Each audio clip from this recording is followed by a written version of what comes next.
I was driving down yesterday to the meeting here, and I turned the radio on, and quite by accident, I turned on one of these pretty music stations. And just at that moment that I did so, one of these old-fashioned pretty melodies came on that they don't seem to write as much anymore. Very pretty piece that I'd recognized from some time ago. And so I wanted to hear it.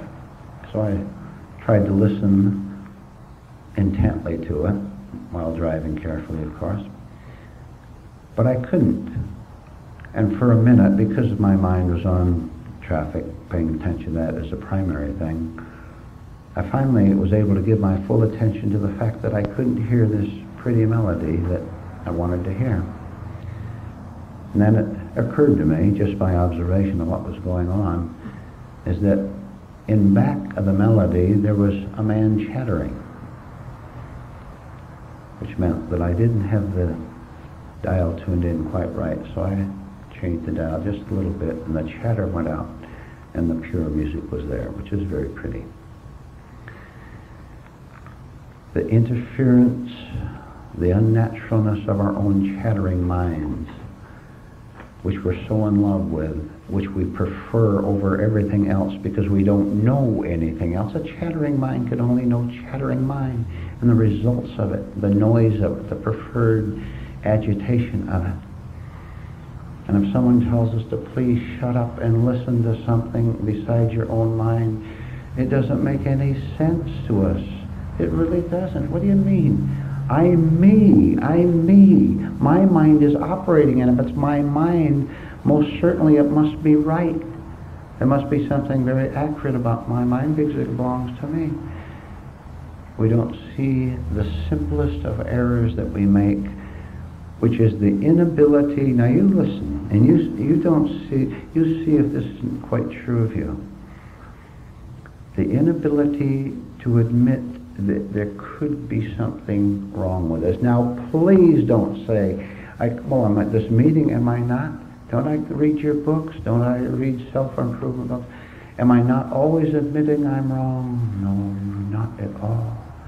We only admit mistakes when we can't get away from them, when we have to admit them, and then we're sorry that we get found out, usually.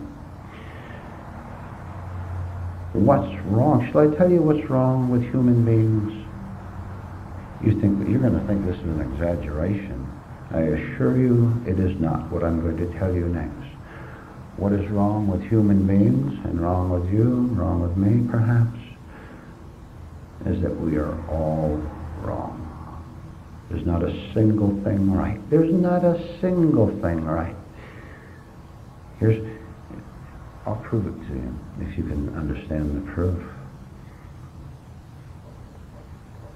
Your goodness to your children, you say you help your children, you help your son with his homework. You're good to your husband, you fix his breakfast for him, you do what he wants to do at least half the time. You're a cooperative, harmonious human being. You get along with people, you vote on voting day, you're a good citizen.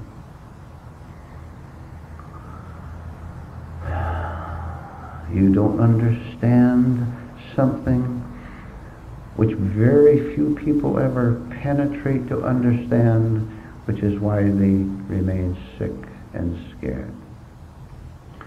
And let me tell you what that is, and let's see what happens to you. Remember, I asked you to watch your reactions to everything that's being said. Let's see if you have a stiff, unnatural reaction to what I'm going to tell you next. Pure mystification would be one thing, and then simply knowing you're mystified would be a further healthy act than that. All right. You don't own a single thing of your own. You never do a single thing from your real nature. You never think a single original thought. In short, all the moralities and all the goodness and all the things that you value in yourself don't belong to you at all. Do you know that the most dangerous the most sick, the most evil people on earth are those who have ideas about themselves as to their goodness. And dictators kill millions of human beings, hurt millions more, all in the name of their own goodness. Now that's one thing, and you're not a dictator of a country, so you can't do that. You're doing something very dreadful to yourself, though, because you have taken away from God, you have taken away from truth, you have taken away from reality what rightly belongs to Him, to it. You have attributed goodness to yourself, you've attributed energy to yourself. You've never in your life even lifted your right hand. You've never spoken a word on your own.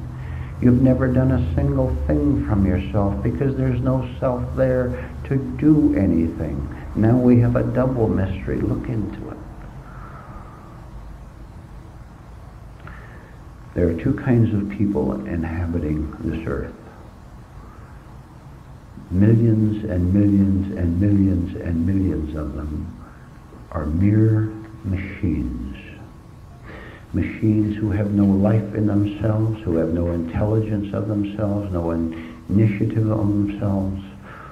All they know is what they want.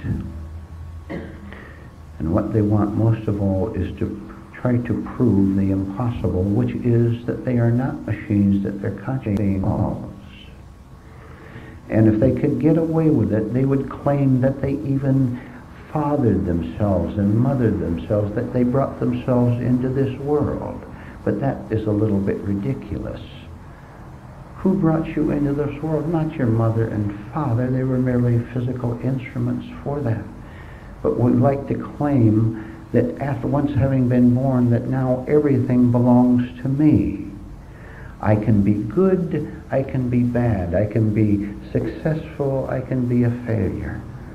I can get my feelings hurt or I can feel elated. Do you notice that we are attributing things to ourselves? These are mere machines. When if you know yourself, you've watched it in yourself, and you've watched it in other people. If you touch the wrong button, they get mad, and if you touch the other button, they get elated. And all day long and all life long, this is what the life of the masses of human beings consists of. Something exterior touching the button, and they react in one way or another. They don't know what to do or how to behave unless someone else tells them, unless someone touches the button. Then they know what to do. They have been set off. Am I describing your life a little bit? Anything can make them depressed. Anything can tell them what to feel. And anything can say, go for this goal or for this ambition, and they go for that until they're deflected to one where they flop over there, or there's a greater reward over there. There's no consciousness at all. There are no conscious aims. There's simply the following of blind, closed eyes desire. The reason people live like this as mere machines and suffer dreadfully, and all machines suffer, is because no one has told them that they don't belong to themselves at all, and it is not necessary to belong to what you call yourself, because what you call yourself is non-existent. Where does that leave us? It leaves any of us, with a lifetime of great adventure, of great growth, of great inner development, in order to see, now listen to the reaction to this, in order to see that authentically having no life of your own is the only real life in existence for any human being. To have no life at all is to have real life. To lay down your egotistical life is to give birth to eternal life.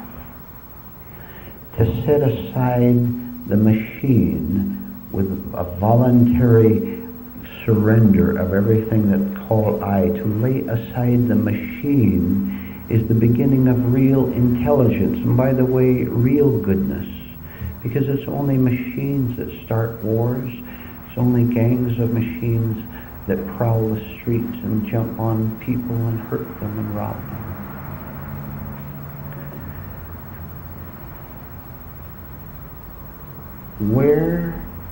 Where in your life do you have a feeling of heaviness? I want all of you, as an exercise, since this is our last meeting here together, I want you, the next time you get a feeling of heaviness, to simply be aware of it. You don't know, there's not one of you who knows how depressed you really are. You don't know how dark you are inwardly. You don't know how lonely you are.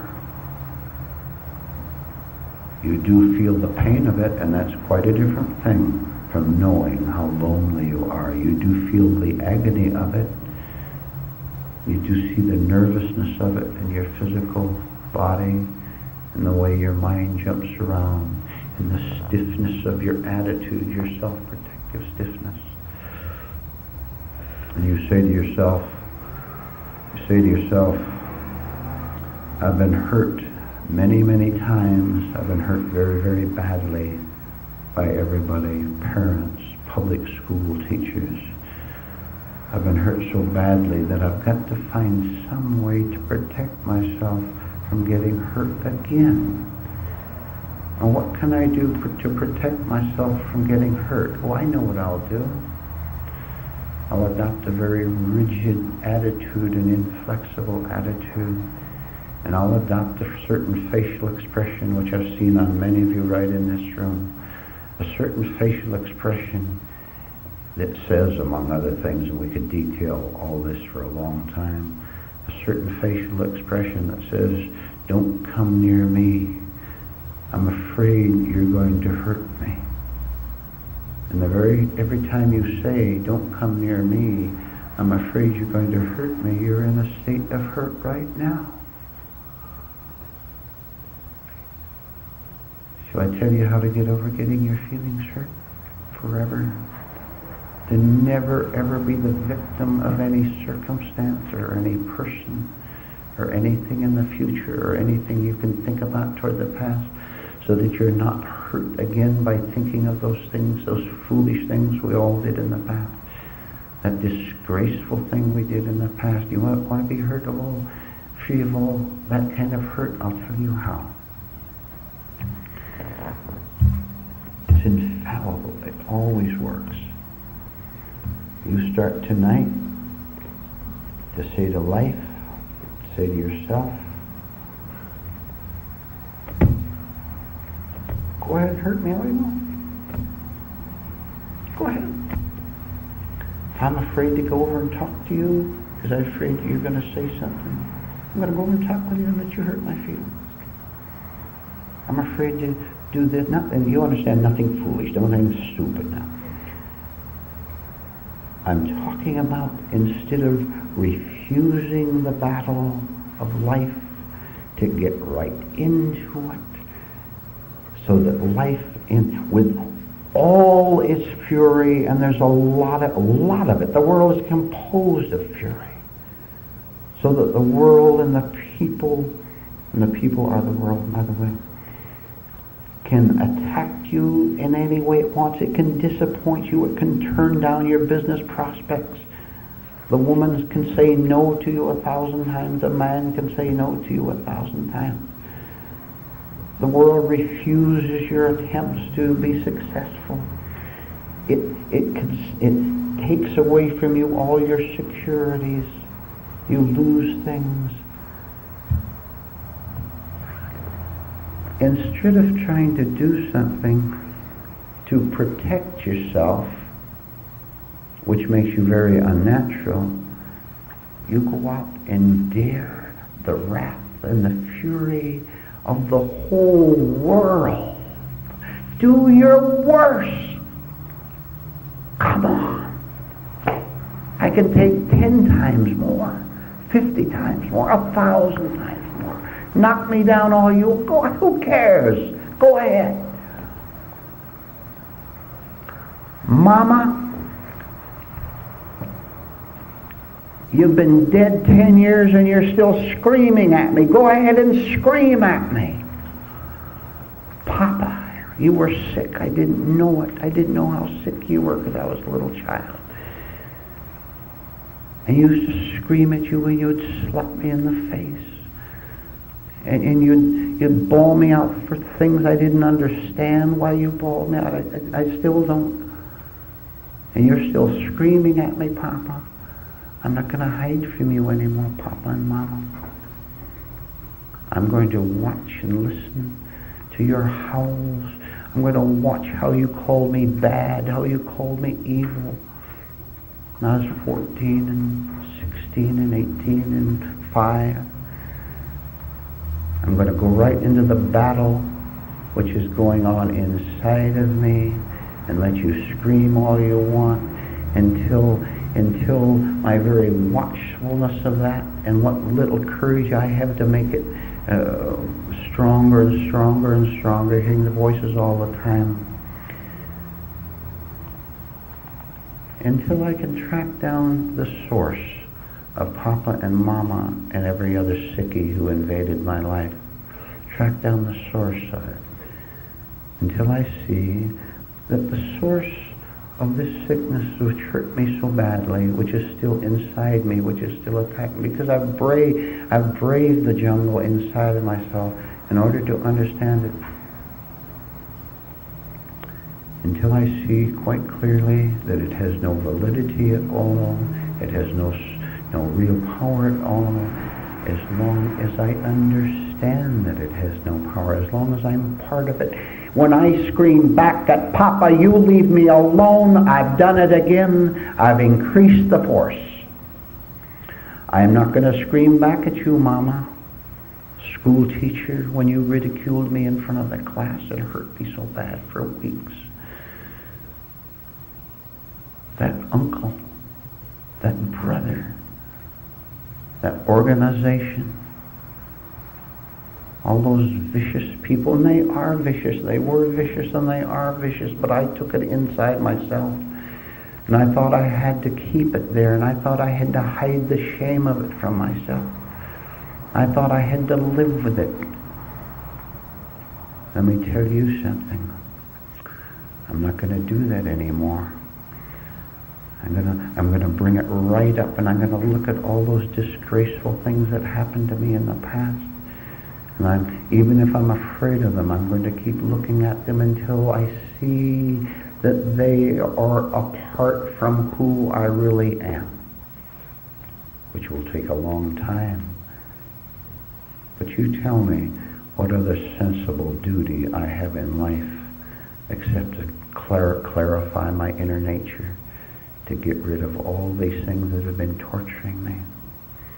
You get to the point where you know for sure that if you enter the battle,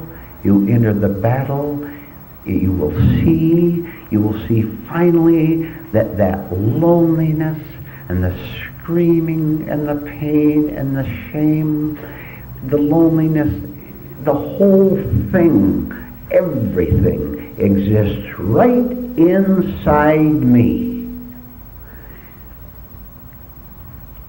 With a shock, you realize what you've been saying to yourself all these years, how you've been lying to yourself.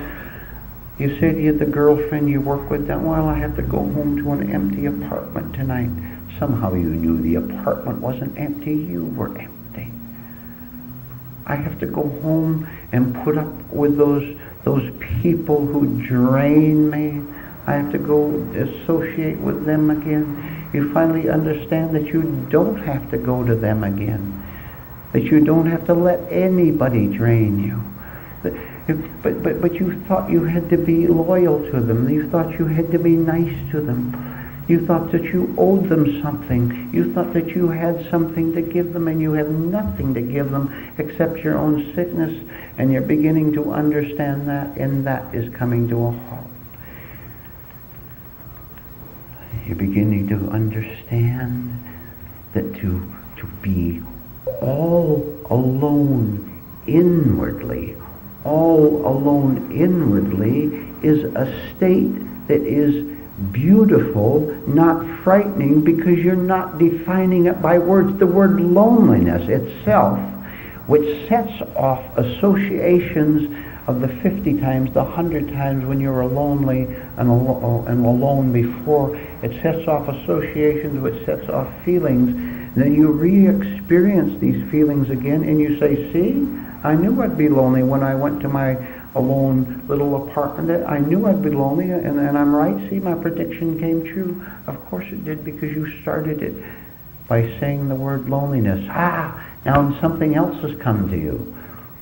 You see how the word activates the feeling, and you see, oh boy, what a day when you see this. You see that you yourself, because you were asleep, wanted to activate the word and wanted to activate the feeling that followed it, because now you would have something to do with yourself. And heaven help you, what you have to do with yourself is to feel lonely for the rest of the night, because without that you wouldn't know who you are. And the fear of losing every other negativity is the very same thing. If I don't feel something, I won't know who I am. I won't know what to do. If I lose what I call myself, what direction will I go in? If I don't have ambitions to make $1 million, who will I be and where will I go? If I don't have the ambitions to get married and have children, what will I do with my life? Why don't you find out for yourself what happens when we cease to follow our own neurotic directions, urgings? It's as simple as that. Why don't you find out what will happen to you personally, individually, when you cease to listen to instructions from the past? When you listen to instructions from the past, that's the temptation. And when you follow them out, that's the yielding to the temptations. And there is a point which truth, God, reality has provided in every human being who wants something different, by which he can begin to watch the temptations when they come up within them, when they try to drag him off and say, well, it's time to get mad. You haven't been mad for an hour. Time to get angry again. Go ahead and get angry, so that you'll know what to do with yourself for the next 10 minutes. And when that negative feeling begins to fade out, then the voice comes again. It's time for you to get real elated. You've got a letter in the mail, that letter you've been waiting for, whatever the good news was, and you're real happy about it. Get elated. Now that'll take care of you for another 10 minutes. Then back to the depression again, or whatever it might be. Let me tell you, as I proceed now, that there is no way at all I can convey to you with words what I am trying to say to you with words.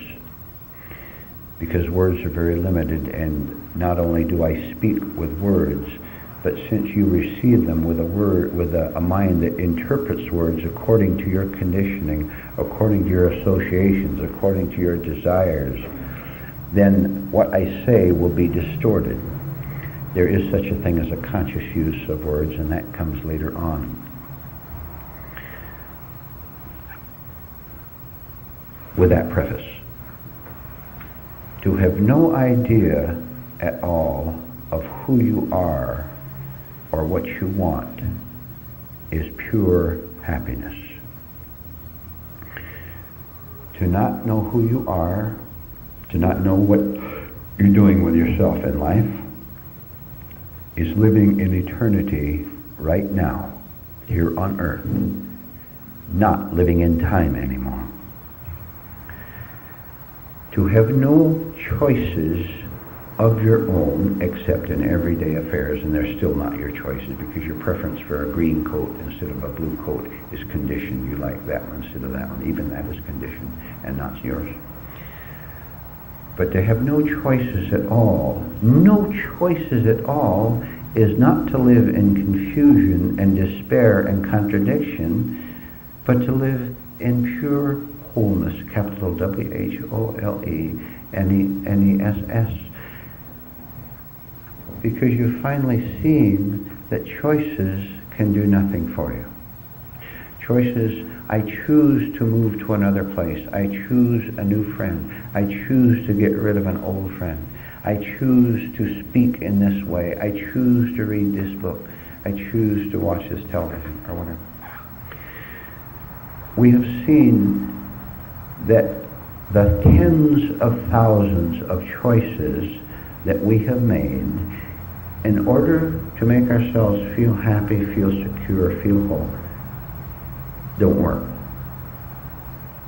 No sooner do I make one choice and it serves as this distraction, as this escape for 10 minutes or a day or a week or a year perhaps.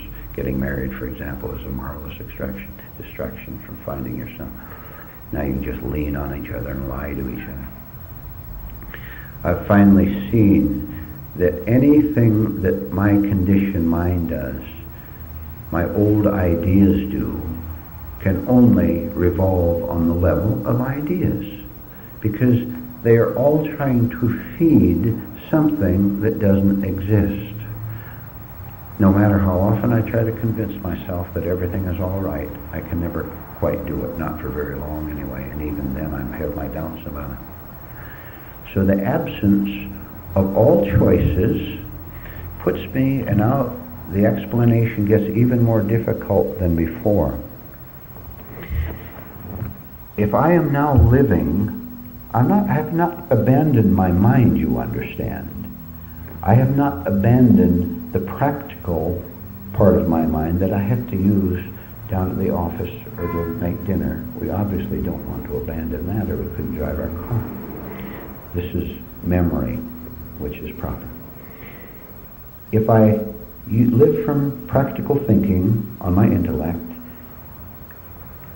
and go no further than that in using my mind, I'm out of the trap. I hear you asking a question. Well, who's going to direct my life, this higher life? I agree, I can choose my own rice over potatoes. That I can understand. But who's going to tell me what? See, you have trouble phrasing the question. I know that. Who's going to direct my life for me? Who's going to take care of me in the future? When I die, what's going to happen to me, and is there someone to take care of me?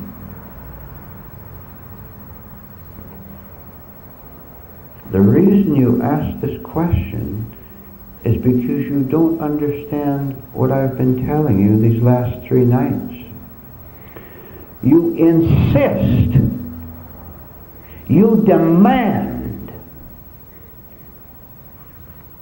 that the intellect I just said you must abandon come back into the picture and give you answers.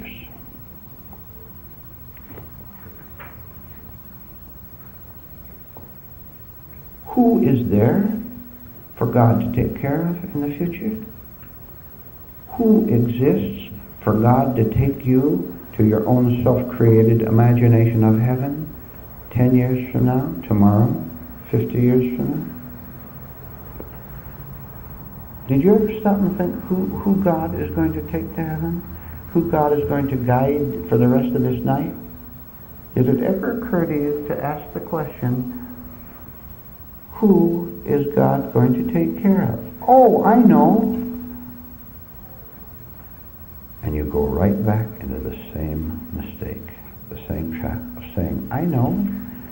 God, I've heard he's a merciful God. I've heard he understands prayer. I understand he's a God of love. He is going to heal my wounds. whose wounds? See? Are you getting it? Are you following? Do you understand that every time you turn around in the circle of self-reference? Because in your present development, there's nothing else for you to do. Yeah, how can you do anything but think when all you can do is think? There has to be self-reference as long as you have not taken this leap into the dark where you say, it isn't quite as simple as I'm explaining it, where you say, I'm going to let myself go, I'm going to let go of the illusion that I have a self to let go. And if I don't understand what that means, I'm going to keep after it until I get it. I'm going to come to the point of absolute exhaustion of all my resources.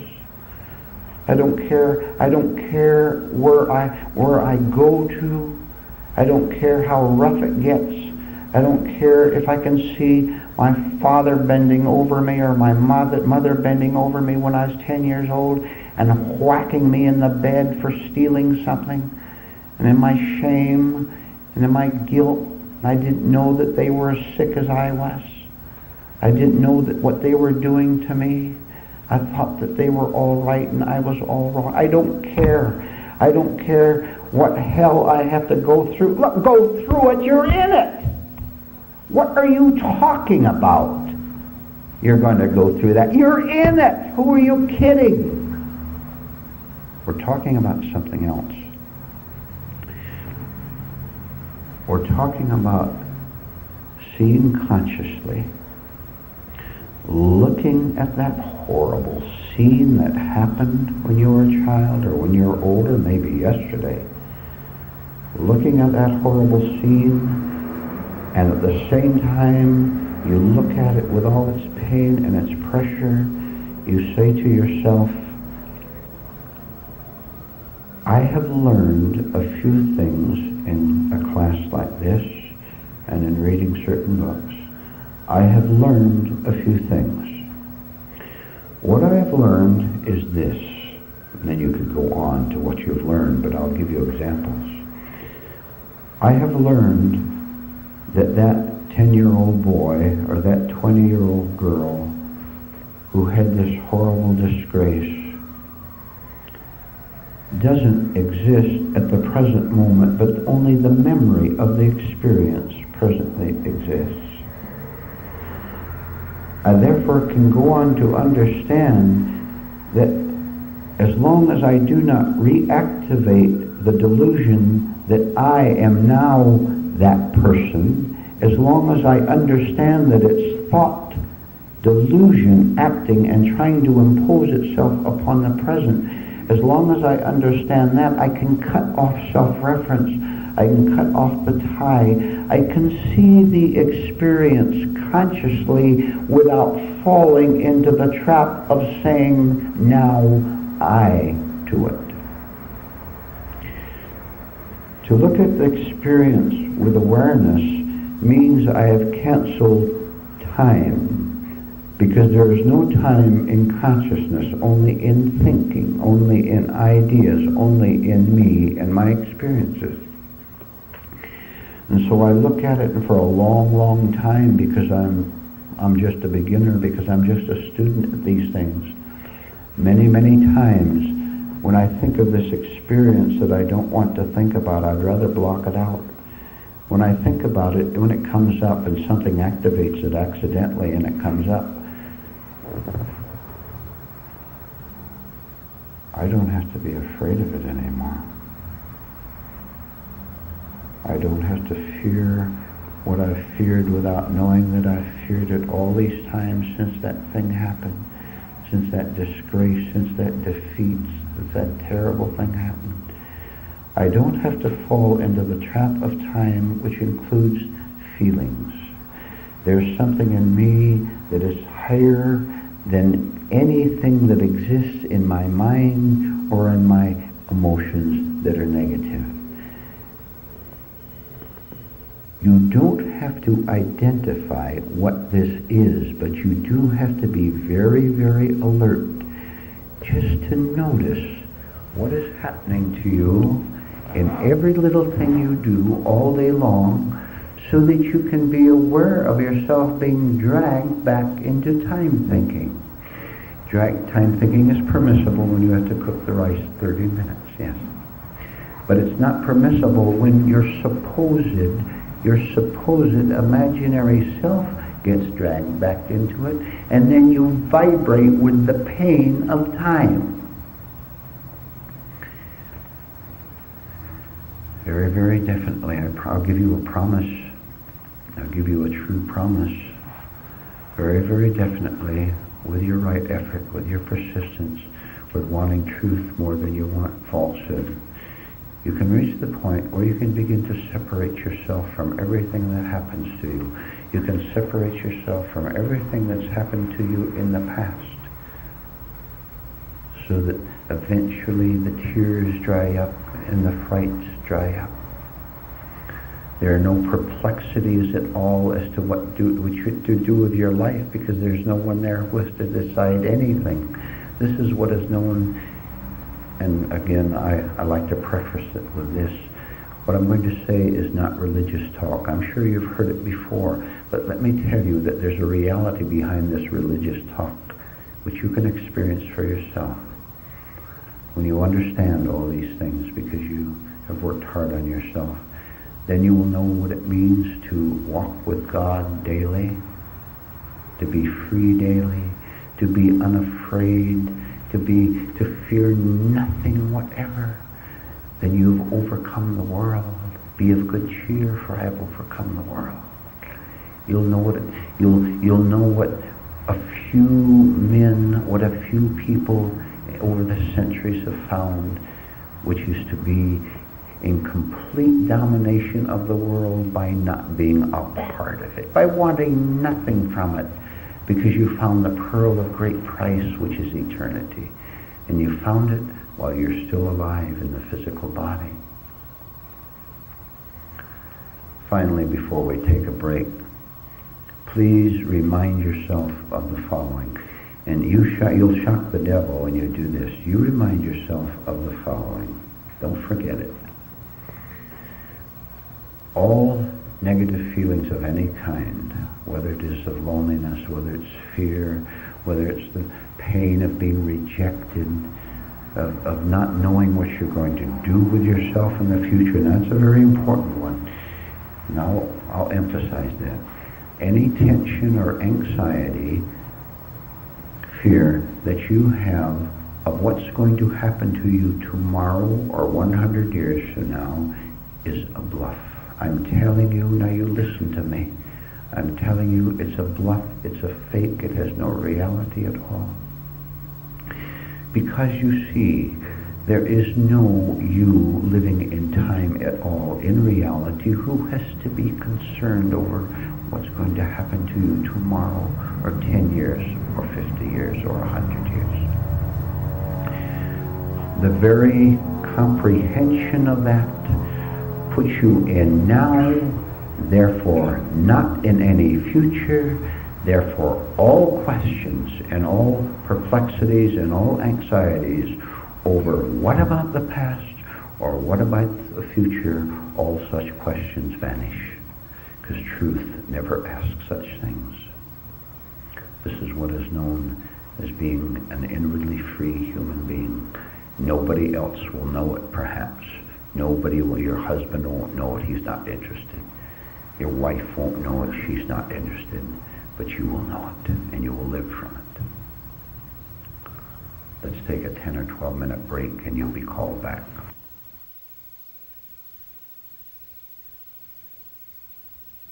Do people at our level ever experience, even briefly, anything of the true self?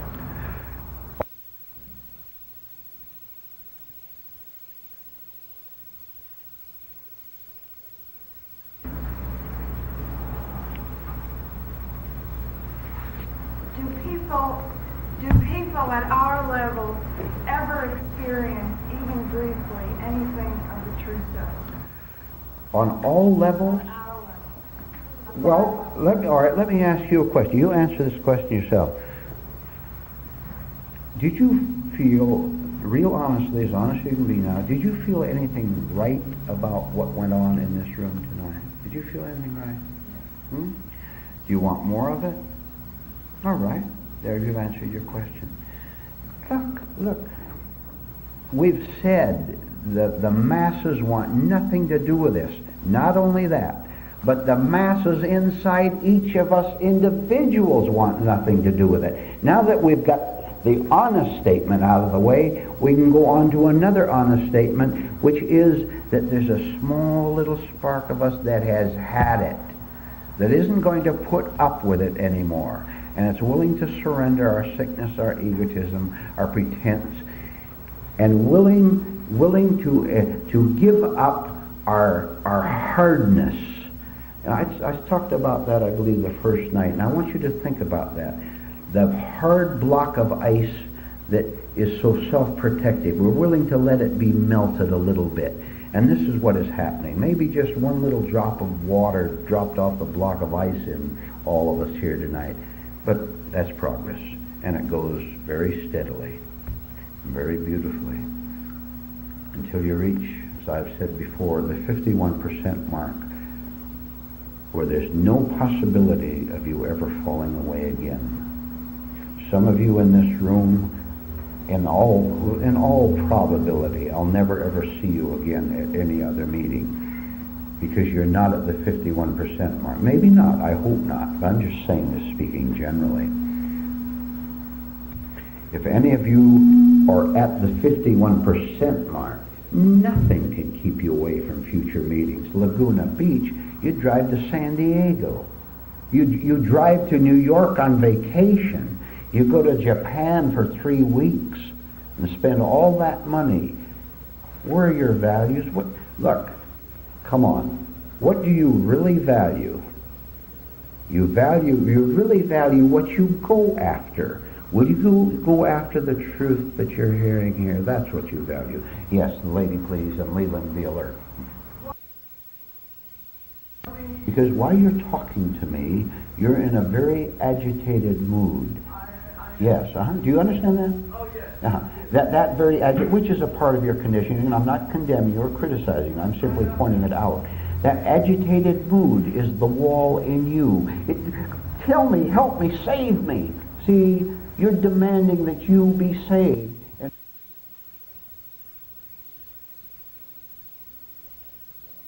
no way out, going in a circle. So no matter what idea I develop on the level of ideas, on the level of the intellect, I'm going to quit this profession and go to that profession. I'm going to get rid of that man and get another man. You can replace, and we have replaced our ideas 10,000 times. You had better come to an end of doing that.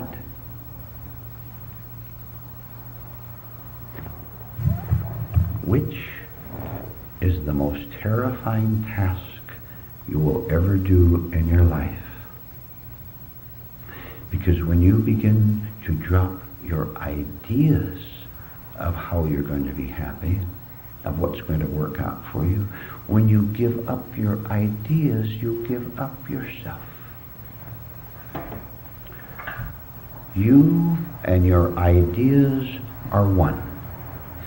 You and everything you've planned to try to make tomorrow better are one. You think that there is a self that can operate on, for example, your unhappiness. I'm unhappy today. I've got a plan. What is it? You answer to yourself what your plan is for being happy. You get personal about it. You've got an idea that you, the unhappy person, can conceive of something, can think of something, can create something that will make you happy. How can a mind in darkness about happiness create happiness? I've told you, and I'll repeat to you, and you don't see it as you're sitting in front of me right now, and I said it in plain English. You don't see the simple logic of a miserable mind trying to find a way to happiness. You don't see. You don't. You'll do it tomorrow. You go right out of there and do the same thing you've been doing all your life. You don't see it. What you can do tonight is understand what I'm going to say next. Misery can only reproduce misery. Next, I and my misery are one. Now, just don't miss this, whatever you do. I and my misery, you say, quit talking about misery, I'm not because you stop lying to me.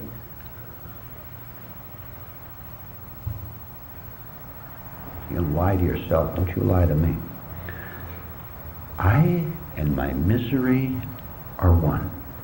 This means, get ready, this means if I'm going to really get rid of my unhappiness, power.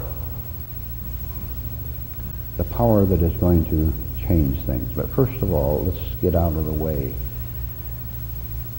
human ideas of power, which is the power to build rifles and hand grenades, power to hurt another human being, the power to commit a crime, the power to hit somebody and take their money, the power to deceive other people. In the eyes of sick humanity, this is power. And this is the word that is used, but follow this carefully because we're getting into words, and I have to make it as simple as clear as I can. What lost human beings, which is everybody, practically, what lost human beings call power is action calculated to give a thrill. What human beings call power is action calculated to give a thrill. If I can scream at you, make you cry, I get a thrill out of it. And I say, I have power over you, power to dominate you. If I can start a war or a riot or some idiotic political or religious organization, and I can sway thousands of people to my side or kill them in the war, then that's my idea of power. And that makes me think, in pure delusion of course, that since something happened, someone died in the war, or someone voted me into office, then I must be the cause of this event happening. Therefore, I must have power. We call power the cause. I'm the person who did this vicious thing, or this sneaky thing, these lies that got me elected to office. I have power, and there's the exterior evidence that I am a powerful person because millions of people voted for me. Millions of soldiers obey my command to advance on the enemy, and millions of other soldiers died as a result of that advance. I have power, therefore I exist, therefore I am somebody. All such is thought. All such is psychopathic thought. All such is death, which appears to be life. All such is labeled power, which comes out of a sick mind. Sick mind that doesn't know, hasn't investigated as we're going to do, that it has been crossing the bridge all these times, and it scares him, so it needs to try to scare someone else or control someone else in order to forget about the bridge. But you can never, never, never forget about it. There's no way you can forget about it. What you can do is put an end to it. You can destroy it. Oh, this is what we're here for tonight. To understand how to destroy the false structure. Once and for all. I said once and for all.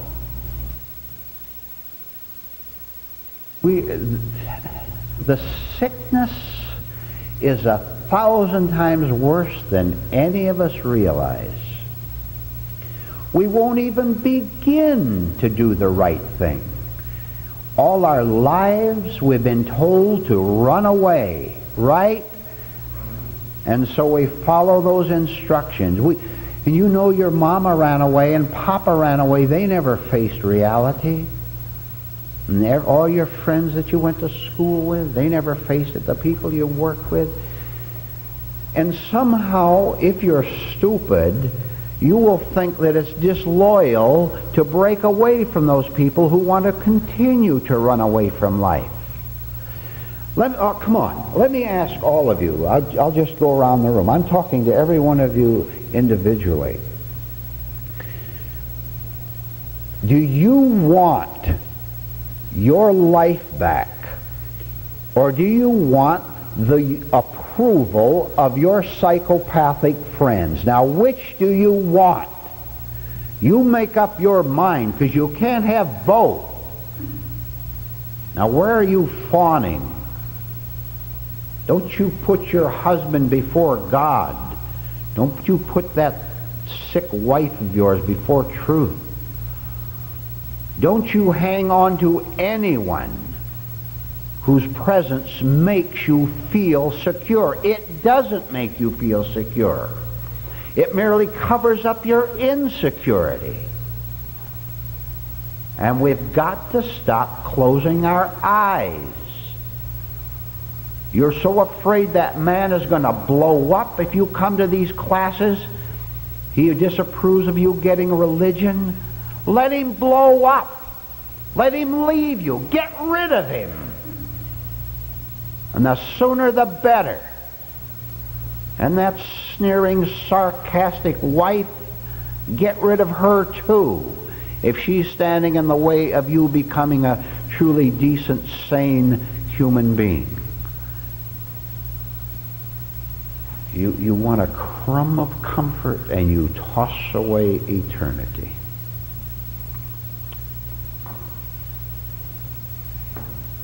Well, if you're that stupid, then you just go right ahead.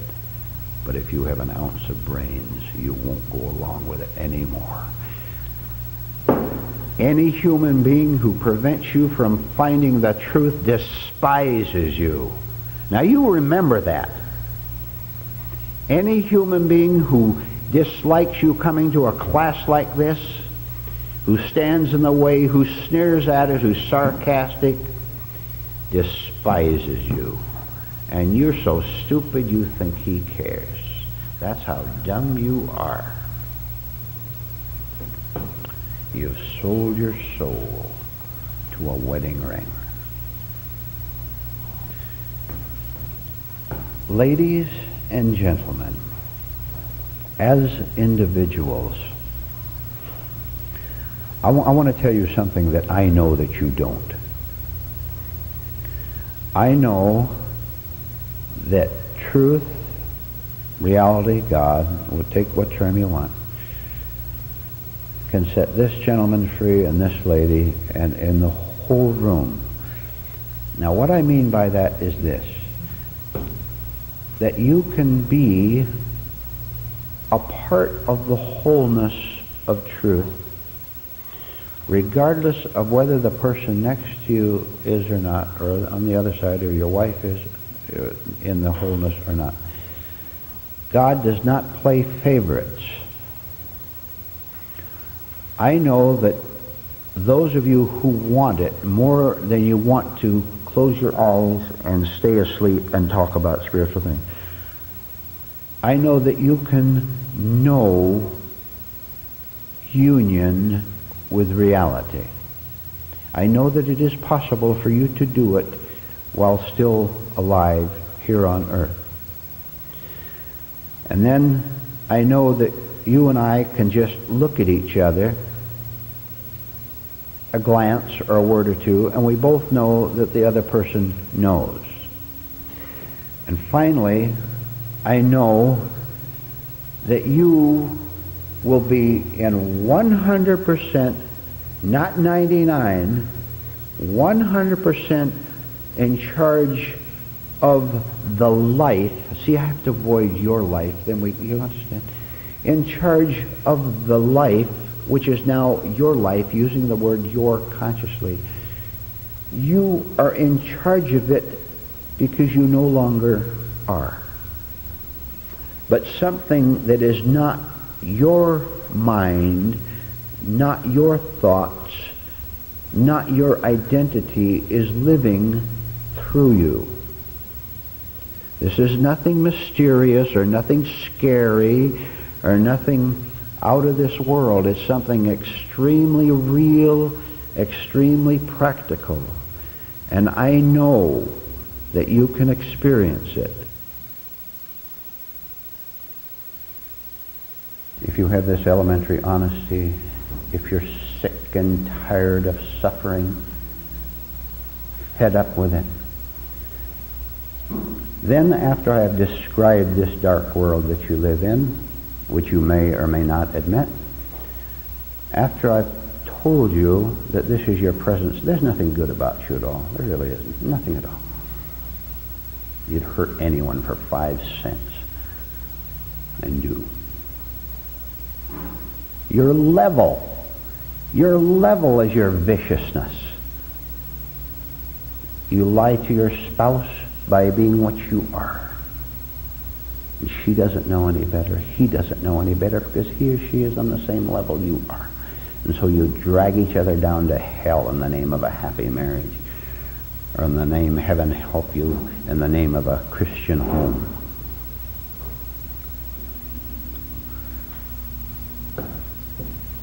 Having had the decency to stop the incredible flow of lies and dishonesties and hypocrisies, now beautifully there is real hope for you. Now I'll give you a few clues as to what this new hope is all about. It's all about not having, let's follow this, it's all about not having to live with yourself anymore.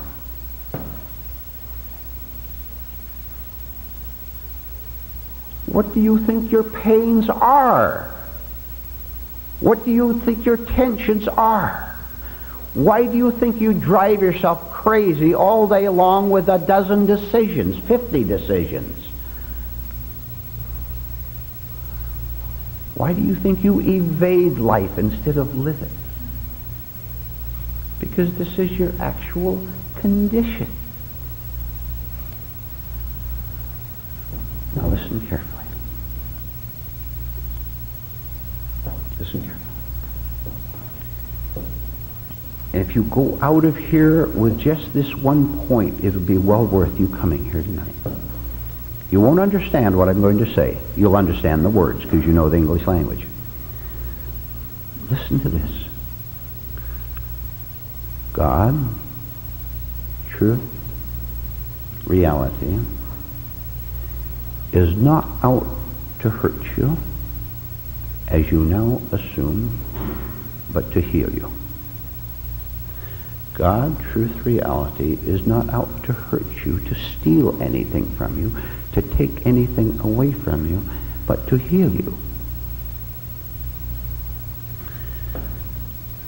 The taking away that God wants to do is the taking away of your inner contradictions, of your inner divisions, which is the suffering itself, which is the fear of the future, which is the shame of the past. Truth is not out to injure you in any way. Now, look, this is very tricky. You're going to have to follow. This is all unconscious to you. You don't know that the truth, which is new to you, is taken by your dark forces inside you, by your uncomprehending mind. You don't know that you resist the truth because you want your old ideas, your conditioned ideas, your self-centered ideas, your ego-centered ideas to to continue to be your God. You know nothing whatever. You're all atheists too, by the way. Every single one of you. I've talked to some of you. You talk religion to me. You're all atheists. You don't even know it. You don't even know it. Don't you come up to me and talk about God. I look at you and I look at your manner in talking to me about God. You don't even know you're a compulsive blabbermouth. You don't even know that. Who are you trying to kid?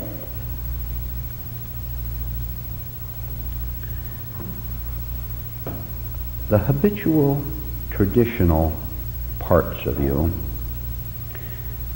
have made a God unto themselves within you. This is all you've ever known. You know nothing but this, and it's your hell. It's your misery, which you call happiness, an exciting life, something to do, walking the spiritual path, and etc. lies. These dark parts of you have no intention whatever. Get this. Listen to what I'm going to say. These dark parts of you have no intention whatever of listening to what I'm telling you tonight. I know that. They have no intention of being receptive to anything outside their own tyrannical sickness and darkness, because they don't want to be dethroned. They want to talk about spirituality. They want to masquerade as angels while being something quite different from that, as your own mental torment should tell you, by the way. What we're trying to do here tonight is not to insult you, not to hurt you. You're already doing that to yourself. You spend your whole day hurting yourself.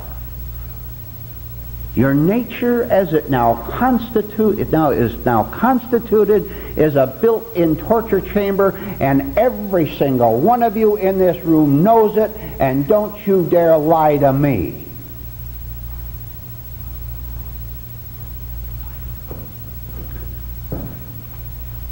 We are seeing through the deviltry, the darkness, the hoax, the misery that has kept us in this dark dungeon all these years. Now, I'm going to tell you that it is not necessary for any of you in this room to continue to live this way.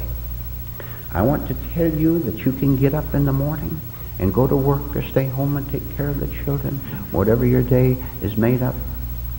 You can get up in the morning and be a free and happy human being all day long, whatever you may do. You don't have to get up in the morning and start proving how great you are, how right you are, how spiritual you are, how happy you are, as you now do. No wonder you come in here with such heavy spirits and heavy faces. I know why. Because I know what's going on inside of you. And you had better listen to what I'm telling you tonight, because this may be, in all probability, will be the last chance that many of you will ever have to get away from yourself, that miserable, wretched, little hateful self. And just think, aren't you horrified? If you're not, you had better start being horrified. Aren't you horrified at being in love with the devils inside of you that are tormenting you? You're in love with them, and I'll tell you, the evidence of that is absolutely perfect. You're in love with them because you don't do anything honest and decent to get rid of them. You don't yield your life to truth, to God, so that God can do for you what you can't do for yourself. What you have tonight is a decision. You have a choice. This is what you're asked to have. A decision, a choice. To turn inside yourself, see what's going on, and then say, this is enough for me. If any of the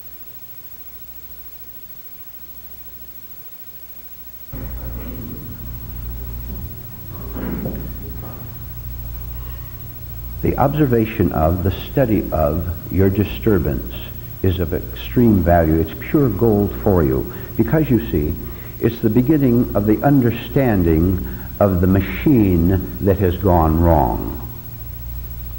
You look inside your automobile engine and the piston's gone wrong, or the spark plugs, or whatever. Something goes wrong in there.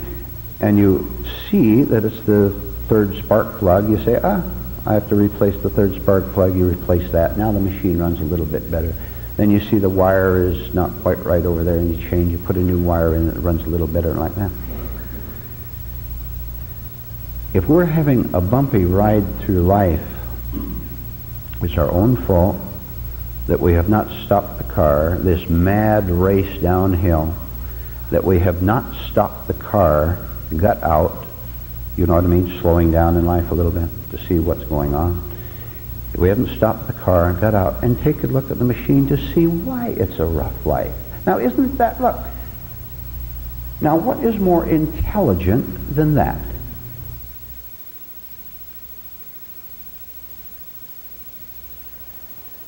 This force, this power, God, truth, reality that we're talking about, cannot be conceived by you, none of you, not a single one of you in this room, cannot be conceived by any of you on your present level, because you're still undeveloped, still thinking, although you see now, if I'm not telling you the fact. You were so convinced, absolutely sure, that you can think your way out of your problems, that you try it a dozen times a day, 100 times a day, and you'll try it tomorrow, and you'll try it next week, and next month, and next year, and you've tried it all your past life. I said, you believe, you assume, you hope, you try to think your way out of your difficulties. If you could think your way out, why haven't you? And don't you tell me that little thrill you got out of quitting one employment and going to another at a higher wage, don't you tell me that solved your problem. You're still a terrified human being. Now you're just a terrified human being making $200 a week instead of $180 a week. Nothing essential, nothing real, nothing important, nothing valuable to you as a human being still living in the flesh here on earth. Nothing has changed. We're here tonight to give you a start in changing the kind of a human being that you are. You don't know what kind of a human being you can be. There's no way you can think about it. None at all. There's no way you can imagine it. There's no way you can grasp it. There's one thing we can do. The truth is not unfair to our inner progress. It's very fair to anyone who is a sincere student. What we can do is look inside today. I'm talking about today now, what happened to you today. And notice how nervous you were on the phone. You got that phone call or made that phone call, and you couldn't handle it properly because you didn't know how to think toward the problem that the phone call brought up. Or that person came to your home, or you went to another place, and one way or another, you were going through your day in a way which is indescribably horrible. The way being, listen, the way being that you hope you get through the day with minimum of injury. You call that your life? That you get up and you hope that you don't get your feelings hurt more than 10 times a day? You'd think that was pretty reasonable in this mad, insane world that we live in, just to get it hurt 10 times a day would be something. Or maybe I can appease. Maybe I can appease that person by smiling at her, at him, giving him something, doing something for them. Maybe in some way I can appease his or her wrath. Or appease the wrath of the great unknown enemy, which I can't identify, but which I somehow feel is out there to get me, to hurt me. In some way, maybe I can trade, I can bargain, I can plead, I can cry, I can try to lower the level of the attack on me. You miserable, low-down pack of cowards.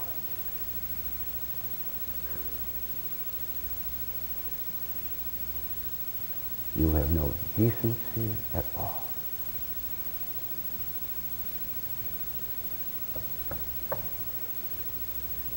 You have sold your soul to the delusion of feeling safe. You've sold your eternity for the feeling of being protected, secure. What on earth is wrong with your mind when you see a man, when you see a woman, when you see an organization hateful, threatening, angry, vicious, malicious? You see them in that state? I can't believe it that you would have the stupidity and the cowardice to put yourself under their protection. My dear lady, my dear gentleman, you had better make a very, very close study of what you call security and safety and protection. And you would better have the perception to look very carefully at the face of that man, of that woman, of that group. And you would better have the beginning of courage to see them as they actually are. And I'll tell you, every one of you, the day will come, if you persist in what we're talking about tonight, if you persist in this beautiful, marvelous, only worthwhile inner work, the time will come when you will look at your unconscious behavior of today and last week and last year and all your past life. When you look at how you talk to that person in such quiet, pseudo-sweet tones, you will look how you fawn before that organization or that so-called influential or powerful person. You will look at how you behave toward them. The shock will be so great you'll want to scream and run away from yourself.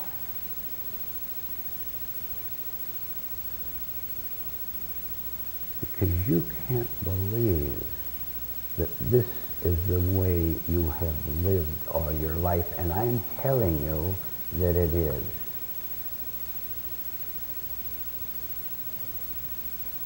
That's why you suffer so much. That's why you're terrified. That's why you have so much hostility toward people. Want a little stronger? Do you know that you have a raging hatred, a violent hatred toward your so-called protectors? Who are you looking for? Who are you looking to for protection? That government bureau? that man you're going to meet or already have met. If you can take it, if it's too much, you can get up and walk out if you want. Heaven help you. You look inside yourself and see how you have authentically felt toward the people that you have claimed were your friends, were your lovers, were your protectors. And when you see how you really feel toward them, that will be an enormous jolt to you. And beautifully, if you're on the path, on the inner path, that jolt will be one of the first steps toward your sanity, which you don't have now. No person is sane who's living from fight or flight.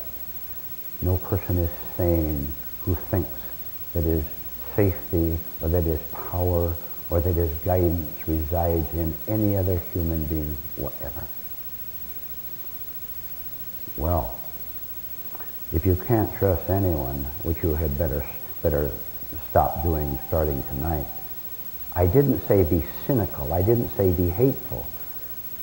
I said begin to cut off your false trust in other people whom you simply assume are strong, whom you assume are wise, whom you assume can help you, because your assumptions are driving you crazy. But you don't know what else to do. We're here tonight.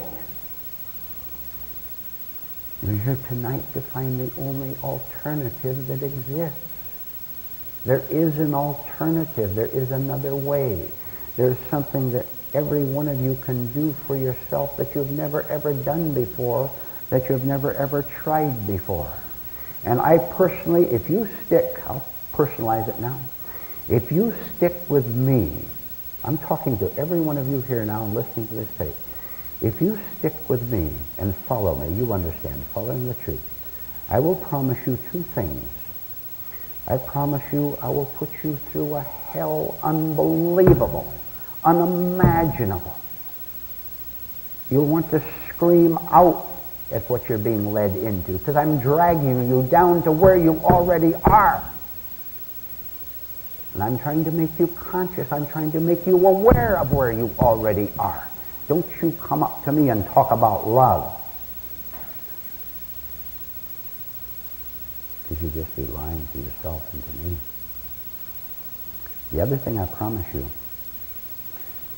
that if you will take my hand, so to speak, hand of truth, that we're working all together on it. If you will take my hand and let me haul you screaming and kicking right through the center of hell, which is necessary for you to do, because you're living in it now. I'm trying to take you through it, which means to become aware of it, to become conscious of it, haul you through it so that you can come out on the other side.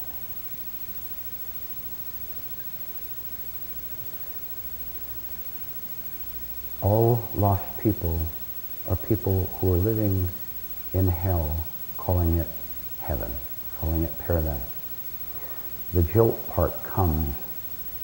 The jolt part comes when you were told that what you call your peace, your happiness, your exciting life, your noble aims,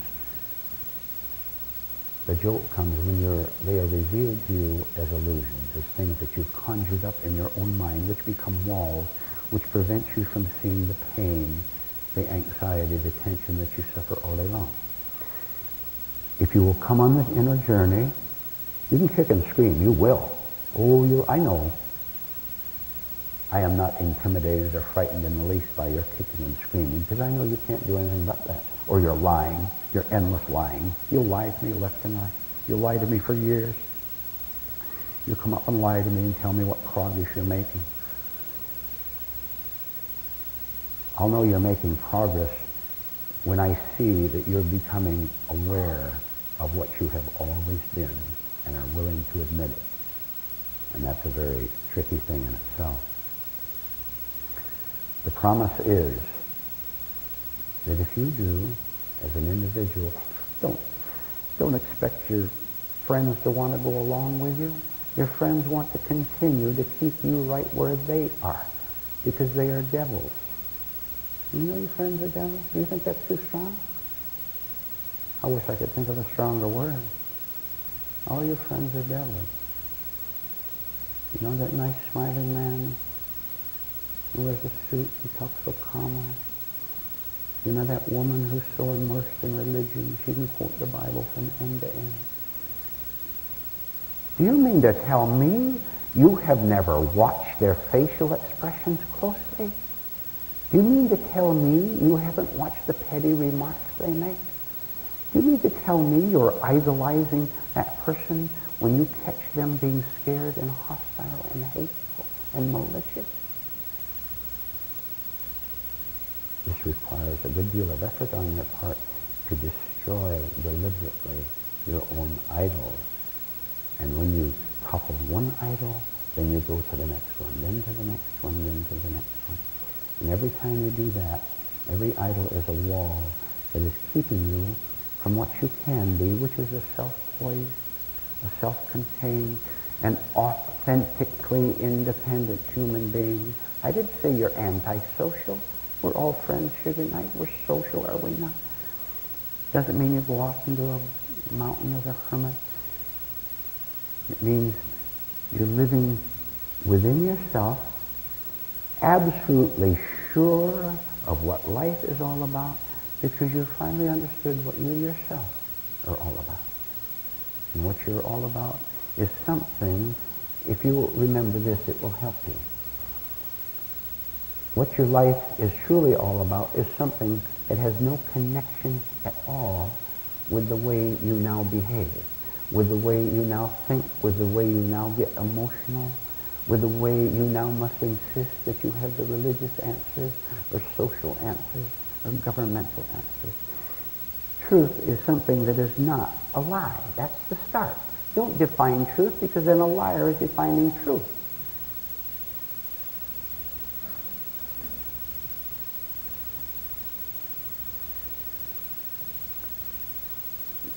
We'll come to an end here in a little bit.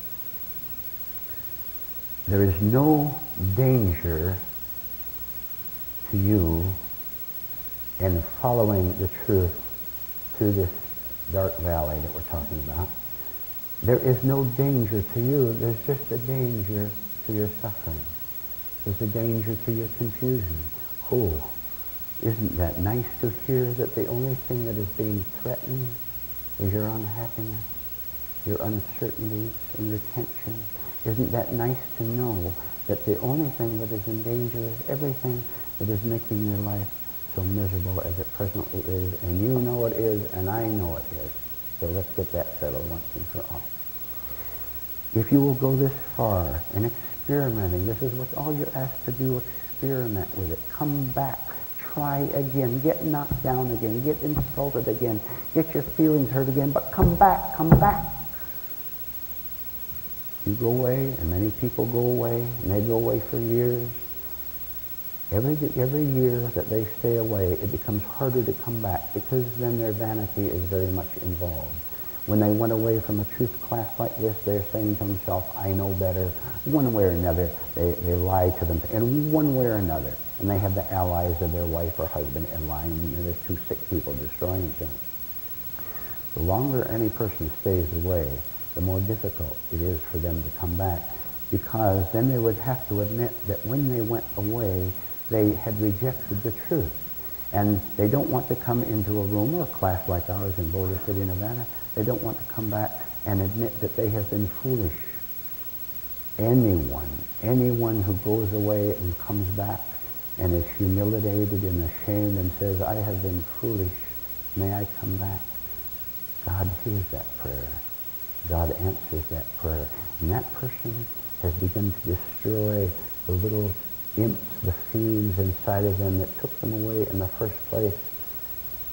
And if you ever leave these teachings and you go out and never come back, the best thing, the most marvelous thing that can ever happen to you is to be nagged so badly that you have to come back.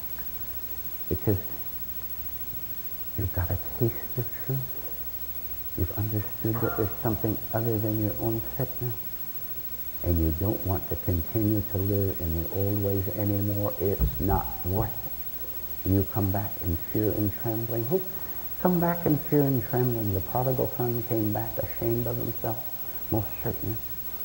Foolish, because he had lived in such egotism, self-conceit. I know the answers. I know what I'm doing.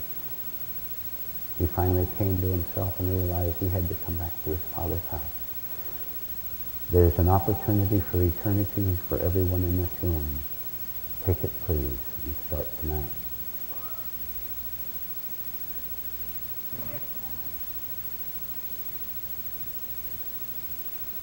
What is it drawn down? Are you coming to the class tomorrow? Are you able to come to it? No. Well, then continue to work with these projects and you'll know what strength is. You don't know it now. You can only think about it. You can only think about it, but thinking about strength will make you weak. When you give up thinking that you know what strength is, give it up completely. That means this slowing down and eventual ending up of thought and of ideas, and then you'll be strong in a way that is not personally connected with your interests, with your name, with what you call your life at all. And this is strength that will never leave you. It's with you every minute. And you don't have to maintain it. You don't have to prove it. It's very, very quiet. It is very, very quiet and 100% adequate to any challenge you will ever meet in your life. And it's adequate to the challenge you meet when you no longer have physical life here on earth. And the only thing that can conquer death.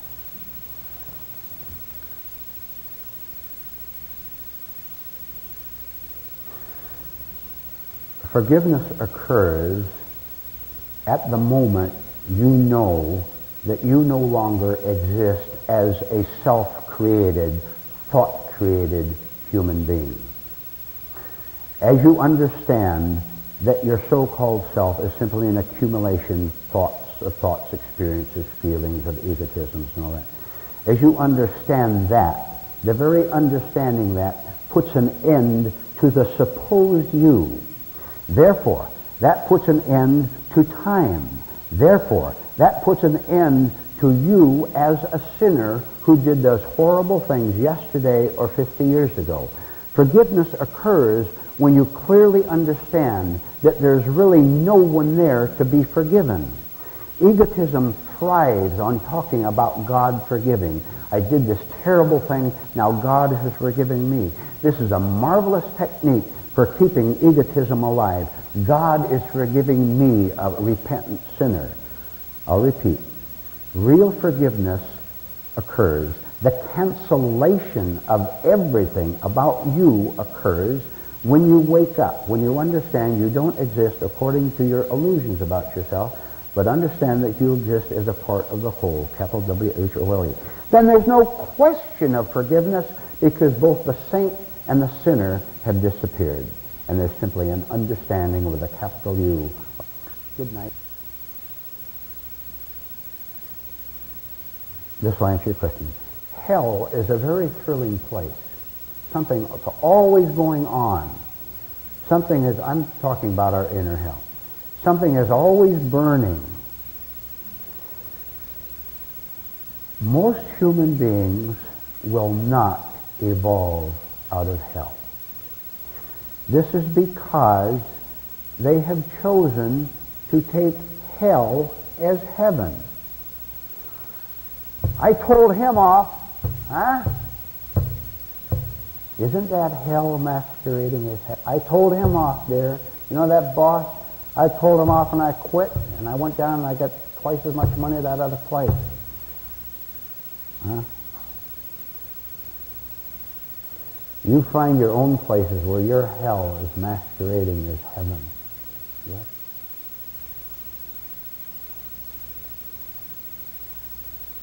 I have no concept of it at all. If I have a concept, then I build my own heaven or my own hell, which means I'm living in hell here on earth. And I have no intention of doing that. I'm going to live in freedom right now. Secondly, you see, a question like that is always asked in anxiety. You want to know what's going to happen to you. Why don't you see what is happening to you right in this meeting here tonight? That's very cunning. I'm not just talking about this gentleman, but everyone. That's very cunning to talk about heaven and hell and then build up the kind of a heaven you want. You want to live like the devil now and then expect to go to heaven afterward. Why don't you be real honest and see the hell you're living in now, which is the only possibility you have of entering heaven, but not in time, but in the eternity that can be right now.